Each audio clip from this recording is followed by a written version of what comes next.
Hey, what's up, everybody? It's Jack. Welcome back. It's been a little while since I've done one of these, so hopefully I'm not too much worse than I was before. But let's get into the topic of discussion, and that topic is who is the best Call of Duty player, and or who is better, uh, basically in terms of pros or pubs or whatnot. And I'm gonna give you my answer straight on forward, and I'm gonna explain myself why. So please, before you decide to make any judgments of what I'm about to say, please listen all the way through to the commentary because I'm basically going to explain myself afterwards, and my words are pretty much proof simply because of the stuff that has been seen and what has been said, and quite frankly what the facts are. Now the thing is, what inspired me to make this video is actually I saw a video not too long ago. It was around MLG Anaheim that just took place. Where pros were asked one simple question. A lot of pros from that play on the highest level in terms of competitive were asked who would destroy you in Call of Duty, and pretty much all of them said Scump. And in terms of Call of Duty, he is considered the best player. And I'm not saying that's not true at all, but I'm just saying that there's also, simply because of the fact that there's a lot of people out there that believe that pros are the best players in the world, and I'm not going to lie, there's a lot of them that are. There's some of the best players in the world that play on the pro level, but at the same time, there's also pub players out there that are of equal skill. And my answer, before I start to explain myself and give my reasons and do my comparisons, which have some weight because of what's been said, what's been seen, and all these kind of things, my answer is that neither. It doesn't matter whether you play competitive or whether you play pubs. That doesn't matter. What really matters at the end of the day, because let's face it, all of us, whether you're a noob or a pub star or whatever you want to call it, or a competitive player, amateur player, professional player, doesn't matter, because the thing is, sooner or later, you're basically going to have better reaction time as experience with the game improves. You're going to have your aim will improve, your decision making will improve. You'll figure out how to run from cover to cover while doing it aggressively and correctly so, while shooting at targets and deciding when to attack, when not to attack, etc., etc., etc. So the game type you play doesn't matter. It doesn't matter whether you play pros or pubs. The only one thing that truly matters is gun skill. Because if you think about it, the video itself that I saw made me think. And I've been thinking about this for a long time, and I've always had pretty much this opinion. Although there actually was a point in time where I thought, that one side of the spectrum was better than the other. But the more I thought about it and the more I started adding things up, it really just comes down to personal gun skill, because everything else is pretty much the same on both sides. So the thing is, why would all the players say scum? And it's simple. If all the pro players are really, really good and really at that 1% in terms of the competitive community, which is absolutely true, and if they all have really good gun skill, if they all have good decision-making skills, communication, knowledge of the game, etc., etc., what separates Scump from the rest of them? And it's very simple. It's his gun skill. The man is absolutely terrific at gun skill. He's very, very good at what he does. He's a slayer. And a lot of the slayers, not just in Call of Duty, but in every first-person shooter actually, are regarded as being the best players.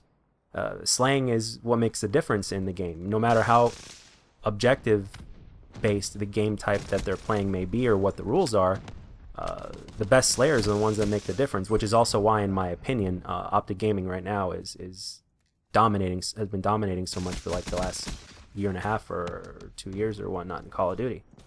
They have a lot of really, really good slayers on their team, and guys that have been hailed as being the best in the game, or if mentioned as being the top 5 or whatnot. So really, really talented people, really, really smart, a lot of knowledge of the game. But with that being said, even as good as they are, they're not going to pull remarkably great scores every game. There's even going to be games where they're going to go negative, and then there's games where they stand out. But the thing is, the gun skill is what matters. So that is what makes the biggest difference, and the same thing includes for pub players. It doesn't matter. So let's make some comparisons here, okay? Pros play under certain rules. They play 4v4. There are things that are banned and protected. There's specific rules, specific maps. You know, all these things, all that makes a difference. And at the same time, pros have a certain advantage in terms of what they go up against, simply because they're going up against really good players.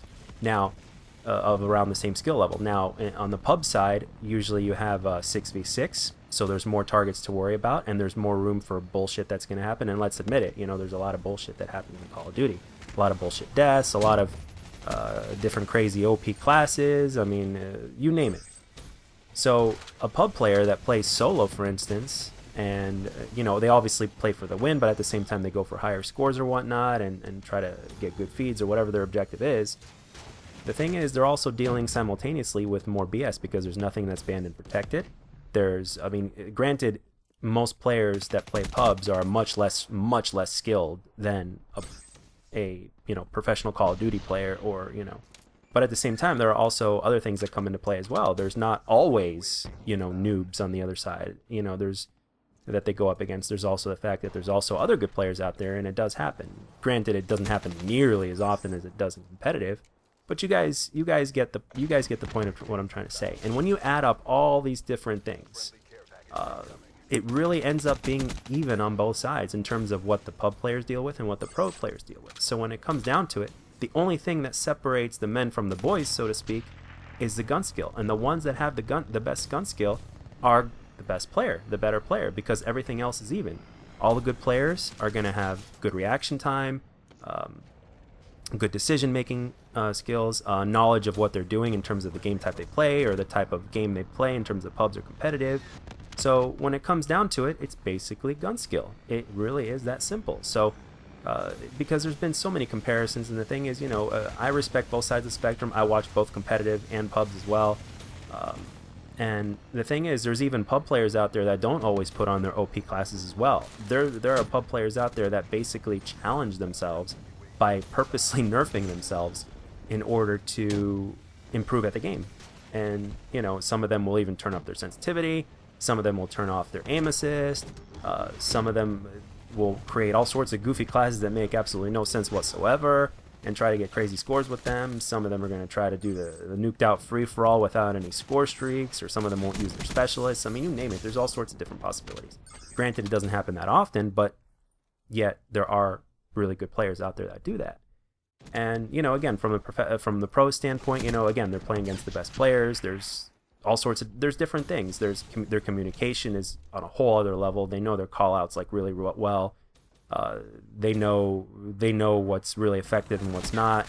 They go for the win. They play the objective, and you know that plays a difference as well. If you're just gonna slay, then there's difference. But even from the pub side, if, for instance, let's say there was a free-for-all and every single pub player had around the same gun skill, around the same stats, around the same capabilities, you know, there's not, you know, statistically speaking and historically speaking, from the proof that we've seen from the best players in Call of Duty out there, the one that has the best gun skill usually ends up making that difference, no matter how big or small.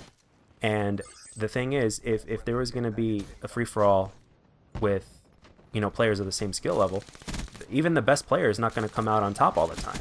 And the best players, the guys that usually do well and dominate against regular lobbies, are going to have a hard time making top 3 or top 4 or whatnot. It's just the way it is, because it's Call of Duty. But that gun skill, though, does make a difference, and it does stand you out from the pack. You'll get noticed more, and you know, consistency is another thing. You know, the more consistent you are, the better of a player you are, and that's basically where the gun skill comes in, along with the decision making and all that kind of stuff. So all in all, I believe the comparisons basically don't make sense whatsoever. I think it makes for a good, entertaining topic. I think it makes for a good conversation. But when it comes down to it, in the end, it really is all about gun skill.